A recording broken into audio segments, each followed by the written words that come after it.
Ele queria ser paraquedista militar. Acabou preso no quartel, onde nem chegou a servir. Nasceu em Minas, formou-se em Direito e se tornou um dos mais criativos ilustradores brasileiros. Está começando Impressões do Brasil.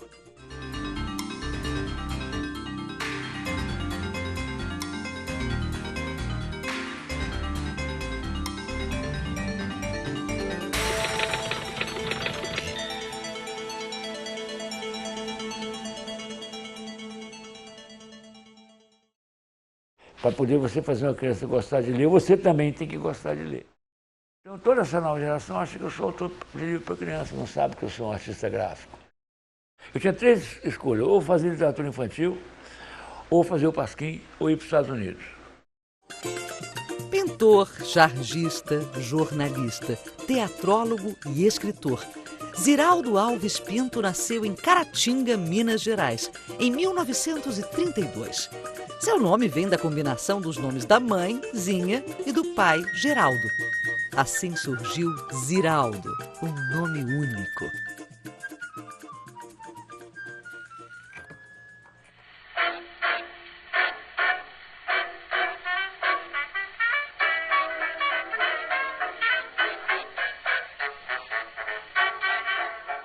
A minha lembrança mais antiga sou eu desenhando. Desde pequenininho, primeiro sobrinho, primeiro filho, você imagina, primeiro neto. Eu já cresci sendo centro de atenção e tal, por isso é que eu sou exibido desse jeito que eu sou. Eu fui um menino que teve uma infância à beira de um grande rio. E eu me lembro de eu deitado no chão desenhando e os pés das pessoas em volta de mim comentando o desenho que eu fazia. Eu lembro que eu ouvi uma voz lá de cima dizendo: ele está dizendo que isso é um tatu. Estava desenhando um tatu, porque eu sabia desenhar um tatu que a minha mãe ensinou. E aí eu lembro quando eu ouvi essa voz, ele está dizendo que isso é um tatu. Eu me lembro que eu fiquei indignado, falei: eu estou dizendo não, isso é um tatu, pô. Ele não está vendo que eu estou desenhando um tatu? Eu lembro até a anedota do menino que desenhou Deus. E aí a pessoa falou: que é isso, meu filho? Isso foi Deus. Mas ninguém sabe como é que é Deus, mas eles não Deus. Vai ficar sabendo a partir de agora, tá aqui. Entendeu? Então, velho, tatu é isso aí, velho. Vai ficar sabendo que é tatu a partir desse desenho aqui. De maneira que eu passei toda a minha infância e adolescência em volta do fato, em torno do fato de saber desenhar. Eu fazia história em quadrinho, eu desenhava os cadernos de desenho de todo mundo no colégio, eu fazia desenho para as meninas do colégio, quer dizer, meu negócio era em torno disso. Só mais tarde é que eu passei a dar prioridade assim, ao fato de escrever. Eu desenho com muita facilidade, escrevo com grande dificuldade. Mas eu capricho muito quando eu escrevo, eu acho mais desafiante escrever, sabe? Porque desenhar, eu acho que eu sei, quer dizer, quando acaba o desenho, eu olho se esse desenho está bom ou esse desenho está ruim. Quando eu acabo um texto, eu não sei se ele está bom ou se ele está ruim. Ninguém sabe. Se todo mundo tivesse mais tempo, qualquer escritor do mundo reescreveria o seu melhor livro. Você sempre lê e dizia: não é isso bem que eu queria dizer, não é tão bom. Poucos escritores se contentam com o primeiro tratamento.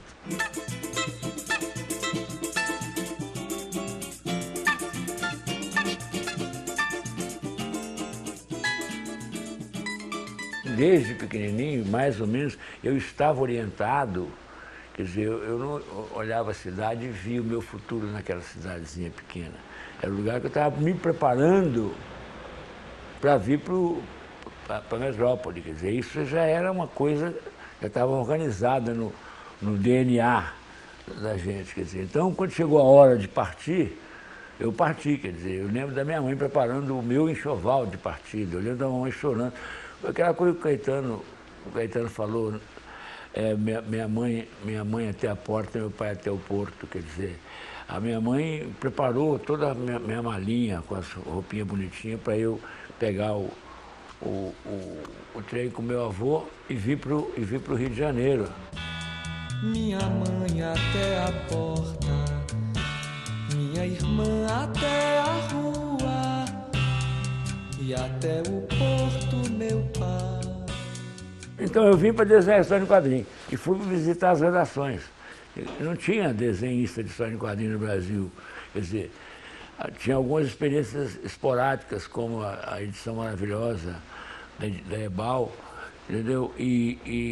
Mas toda a história em quadrinho que se publicava no Brasil vinha dos Estados Unidos. Eu fiquei com aquelas pastas cheias de desenho na mão, sem saber o que ia acontecer comigo. Fui estudar num lugar chamado MAB, Moderna Associação Brasileira de Ensino, que era de ensino noturno, mas era realista, tanto que a gente chamava Mensalidades Adiantadas Bons Exames, MABE. Aí eu fiquei estudando na MAB, quando chegou na hora de servir o Exército, eu ia para o terceiro científico, me inscrevi para paraquedista. Aí meu pai soube dessa história e veio aqui no Rio e disse: "Que ser paraquedista? Tá maluco, rapaz?" Tal. Eu tinha ido passar as férias em Caratinga, minha cidade, e eu tinha saído de lá com 16 anos, 15, 16 anos, um tampinha. Em 2 anos eu fiquei da altura que eu estava, entendeu? Eu fiquei com aquele tupete enorme do Farley Granger, que era um autor da moda na época, e com as roupas mais incrementadas para um ser do interior, quer dizer, usava camisa colorida, coisa que ninguém usava lá, de rayon, camisa verde, camisa amarela de rayon e tal, sapato mocassim, meia escocesa. Eu cheguei bacaníssimo em Caratinga. E fiz tanto sucesso com as moças que eu falei: não sei se eu vou saltar de paraquedas ou vou ficar aqui em Caratinga namorando as meninas de Caratinga. Aí meu pai mexeu os pauzinhos dele lá e eu fui fazer o tiro de guerra 271, não, 69. Tiro de guerra 69, lá em Caratinga. E foi talvez o ano mais festivo da minha vida. Foi uma coisa inesquecível, porque eu fundei o Centro de Estudantes de Caratinga, me elegi presidente do centro, e na verdade era piquenique todo domingo, muita festa, nossa senhora, muito concurso, muita... Eu agitei a cidade o que pude. Eu acho que possivelmente é difícil imaginar uma cidade mais alegre do que Caratinga nesse ano, em 1950. Esses 2 anos que eu fiquei aqui no Rio, eu comecei a colaborar na revista Cigarra. E fui para Caratinga e continuei mandando meus desenhozinhos para Cigarra. Cigarra era uma revista semanal de contos, de reportagens, artigos. E uma revista, tinha muito desse tipo de revista de leitura no Brasil. Tinha muita mesmo. E a Cigarra era das mais importantes, assim. Eu continuei mandando. O editor da revista era o Constantino Paleólogo, um contista importante naquela época.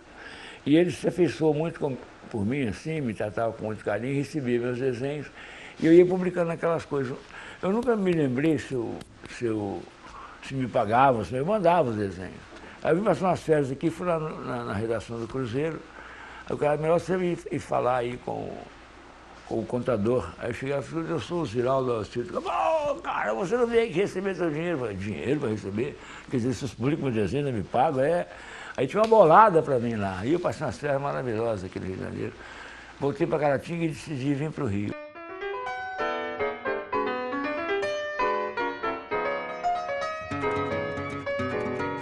O Milor era a paixão da minha vida, né? É ainda. Eu, quando comecei a conviver com o Milor aqui, eu achava o resto da humanidade tão burra.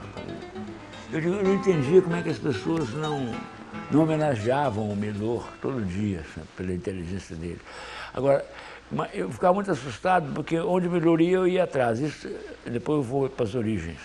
Então, eu era uma dupla, aí assim, o Batman e o Robin, entendeu? Eu ia sem aquelas possíveis ilações aí que se tiraram do Batman e Robin, um senhor vivendo com um menino no fundo do cemitério, é um negócio meio esquisito, né?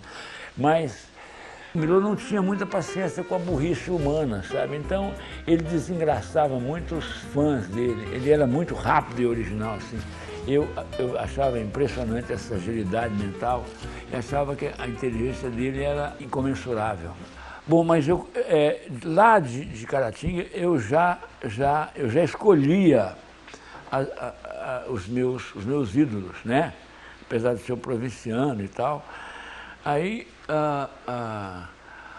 o Milor, quando eu cheguei aqui, a primeira coisa que ele perguntou assim: que humorista você gosta? Eu falei: Aí eu, bom, eu gosto do seu trabalho, mas você gosta do desenho do Péricles? Eu falei, ih, rapaz. Ele falou assim, não, vou falar outra assim. Steinbeck. Eu falei, eu vi um livro dele, nossa senhora, aquilo que eu queria fazer na vida. Aí ele falou assim, quem mais? Eu falei, tem um tal de Oski, um argentino. Eu falei, pode sentar aí, vamos conversar, você dá para conversar. Entendeu? Aí tinha a opção de, olha, o menino sabe tudo, ele sabe tudo e tal. Aí eu fiquei encantadíssimo, como se fosse um vestibular. E aí, dessa vez, foi quando eu o conheci. Eu voltei para Belo Horizonte, formei direito. Quando eu voltei aí vim trabalhar no Cruzeiro, exatamente. Eu vim para trabalhar no Cruzeiro.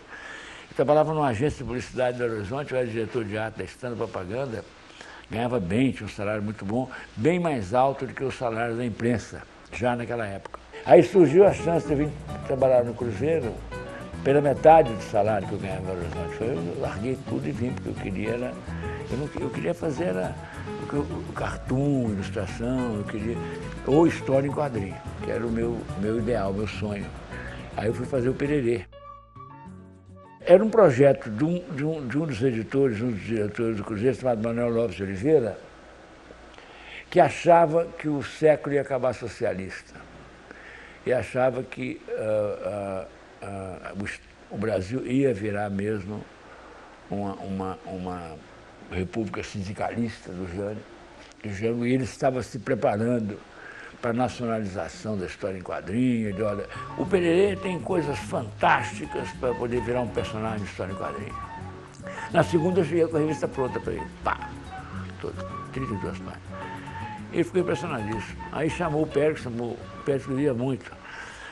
E o Castilho desenhava como um deus, sabe? Aí ele chamou o Pérez, chamou o Carlos Estevam e lançou 3 revistas, o Pererê, o Dr. Macarra e o Jeito Trapalhão. O Pérez não chegou a entregar o primeiro número dele, suicidou antes disso, era muito complicado. O Carlos Estevam fez 5 ou 6 números, cansou, desistiu, parou. E eu faria, até hoje eu estaria fazendo a revista, se em 64, abril de 64, eles não parassem com a revista. Porque eu fiz uma revista utopista, né, de esquerda, né, o Geraldinho, o coelhinho era um coelhinho vermelho, quanto o ovo de Páscoa. Aí eu saí do Cruzeiro, porque não deu certo. Eu fui ser editor da revista, mas me desentendi lá com o Scioli Neto e saí e fiquei sem salário. Aí cheguei para ele e disse, olha, o senhor podia me pagar isso aí ou me aumentar? Ele disse, não posso nem te pagar. Eu te pagava por aquele cargo, igual ao Ministério. Mas a editora não tem o menor interesse em continuar com a sua revista. Eu quase que, se tivesse janela no prédio, eu tinha pulado, porque foi o maior choque que eu recebi na minha vida. Quer dizer, ele não fazia a revista que ele gostava do que eu fazia. A revista vendia 150 mil exemplares. Mas acontece que o Luluzinho Bolinha não tinha custo nenhum. O filme vinha dos Estados Unidos, só tinha o custo do tradutor e do cara que desenhava o balãozinho. Entendeu? A minha não tinha que fazer fotolito, retocar fotolito. Então, a minha ocupava 50 caras. E o Bolinha, que não custava nada, vendia também 150, 160 mil exemplares. Então, ele parou. Eu já tinha entregue até abril. Coincidentemente, quando chegou em 64, a revista acabou em abril de 64, acabou no golpe.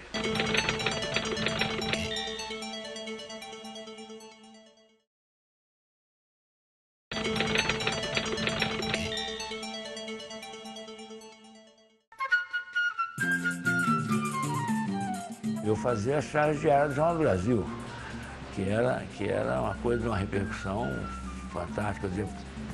Um monte de charges escritas nos anais da Câmara Federal. Tem uma charge minha que acabou saindo no Diário Oficial, tiveram que considerar aquela edição do Diário Oficial inexistente, porque o Diário Oficial publicou uma charge contra o Geisel, aliás, não no Geisel, coitadinho, contra os puxa-sacos do Geisel, porque quando ele assumiu, ele no discurso citou a Arena. E no Congresso Nacional, o pessoal da Arena, todos subiram ao palanque para poder falar um discurso, que ele tinha citado a Arena no discurso dele, e chamaram ele de estadista, de magnânimo. Foi uma coisa tão tão sórdidas assim, a felicidade dos congressistas da Arena, que eu fiz uma charge que era uma prostituta rodando bolsinha escrita Arena, toda feliz, o Geisel passando ao fundo e ela dizendo, ele riu para mim, ele riu para mim. Essa charge foi transcrita no Diário Oficial. Comigo não aconteceu nada, mas os dois sujeitos da oficina foram expulsos, perderam o emprego. Os meus heróis lá, que eu nem sei quem são. Os humoristas sempre tiveram publicações. Antes eram os folhetins postos por debaixo da porta, os pasquins pregados nas paredes. Depois o Daumier fez aquela farra toda lá na França, depois o Punch na Inglaterra, e aí criou essa tradição de revistas de humor contra a opressão. Então a gente sentia mais ou menos quase uma coisa atávica. Você, como humorista, você tem que discordar. O humor é para isso e tal. E até que um dia o Jaguar me liga e diz, olha, vamos fazer uma revista chamada Pasquim. Eu estava em São Paulo, eu vou passar na sua casa, vou pegar uns desenhos seus lá. E pegou os heróis. Então eu não sou exatamente um fundador do Pasquim. Eu estou desde o primeiro número, mas depois é que eu entrei para lá, ficamos aí. Eu fiquei 10 anos de Pasquim, fiquei de 70 a 80. O Pasquim foi o símbolo da resistência do pensamento brasileiro à ditadura. Nós ficamos 90 e tantos dias presos, em 70. A gente foi chamado para depor, entendeu? Fomos para a Vila Militar, cada um prestou seu depoimento, pegou sua malinha para voltar para casa. Aí, conversa vai, conversa também, não deixaram de voltar para casa. Aí nós ficamos 90 dias presos, sabe por quê? Agora, depois que a gente descobre. Porque o cara que podia nos soltar não sabia quem tinha mandado nos prender. Então, para não magoar o cara, sei lá, o cara vai se sentir desautorizado. É 300 coisas. Então, era uma revolução latino-americana, mais latino-americana que você pode imaginar. Entende? Então, é isso. Então, eu acho que essa coisa da existência do Pasquim, de não ter acabado logo, era uma coisa mais ou menos consentida. Havia dentro do Exército um grupo, talvez chefiado pelo Golbery, que achava que a sociedade precisava de uma válvula de escape. Quer dizer, então, pelo menos uma coisa, um suspiro, Então, a gente sempre sobreviveu um pouco por isso. Você tinha acabado com a gente. Tanto que a gente só acabou mesmo quando a direita organizada começou a queimar as bancas. Quando acabou o Pasquim, eu fiz o Menino Maluquinho. E aí pronto, aí virei autor infantil. Outro dia eu publiquei um livro com meus 400 cartazes. Eu fiz cartazes para o Cinema Novo, fiz os fuzis. Eu sou o cara que mais fez cartaz no Brasil até hoje. Saiu esse livro, um álbum lindo. Os repórteres disseram, saiu o livro mostrando um lado surpreendente da obra do Geraldo. Surpreendente? Pô, eu sou isso, pô. Mas os caras acham que eu sou autor infantil. E eu fiz o Flix, o Menino Maluquinho, a Professora Maluquinha. Vida de moleque é vida boa, vida de menino é maluquinha. É pente alta, rouba a bandeira, tudo que é bom é brincadeira. É pente alta, rouba a bandeira, tudo que é bom é brincadeira. Vida de moleque é vida boa, vida de menino. Eu fiz um menino que soltava pipa, né, que rodava peão, essas coisas todas. Coisa que não existe mais, mas você repara que o livro continua vendendo, adoidado, e nenhum menino reclama, porque o Menino Maluquinho fala de sentimento, não fala de circunstância. O que você aprontou agora? Sabe mágica? O que tem mágica? Quer ver eu fazer uma? Não empata, menino. Vai brincar, vai. Vai descansar que você tá com a cabeça quebrada. Olha bem, isso é um ovo ou é um pinto, hein? Me dá esse ovo aqui. Olha aí, então um ovo, no paletó novo, então um ovo, abracadabra, lá chica, se uma nem seja cinto, no paletó entra um ovo, e sabe, saiu um pinto. Meu Deus, a cabecinha dele piorou muito. Eu estou fazendo uma série de essas histórias em quadrinhos em todos os times. Vou fazer em todos os times importantes do Brasil, fazer a história deles em quadrinho. E estou fazendo uma série de histórias do personagem meu chamado Menino da Lua. Então eu estou fazendo um livro para cada menino do planeta. Foi o meu jeito de enganar a morte, sabe? Que é o seguinte, são 9 planetas, né? Eu fiz o Menino da Lua, já fiz o Menino de Urano, então é um por ano, eu só posso morrer daqui a 7, 8 anos, entendeu?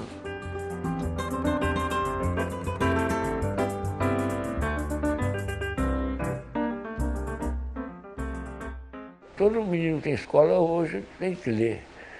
Ler faz parte do currículo, quer dizer, o problema todo é que a professora nunca leu, então ela não sabe passar o livro para a criança, quer dizer, para poder você fazer uma criança gostar de ler, você também tem que gostar de ler. E você só aprende a gostar de ler na infância, ou nasce vocacionado para gostar de ler, ou não vai aprender a gostar de ler depois de velho. Você vai ler arrependidamente. Mas essa consciência de que ler é muito importante, que ler é mais importante que estudar, que é a minha frase, que acabou virando um slogan, porque quando eu falei isso a primeira vez, o pessoal levou muito susto. Hoje é um consenso. Ler é mais importante que estudar, entendeu? Quem lê abre a cabeça, entendeu? A compreensão. Se você domina a leitura, você estimula a sua curiosidade, você tem um canal de informação para você, o mais precioso de todos, que é o que fica. O que fica na sua cabeça é o que você lê, né? O que você vive, claro, né? Mas o que você lê. De forma que hoje a minha batalha é essa, quer dizer, é transformar, ajudar com a minha insistência a transformar o Brasil num país de leitores. That's it. No próximo programa você vai conhecer a poesia e a musicalidade de Alice Ruiz. A maior parte das coisas que nos acontecem não são pessoais. Elas simplesmente acontecem porque sim.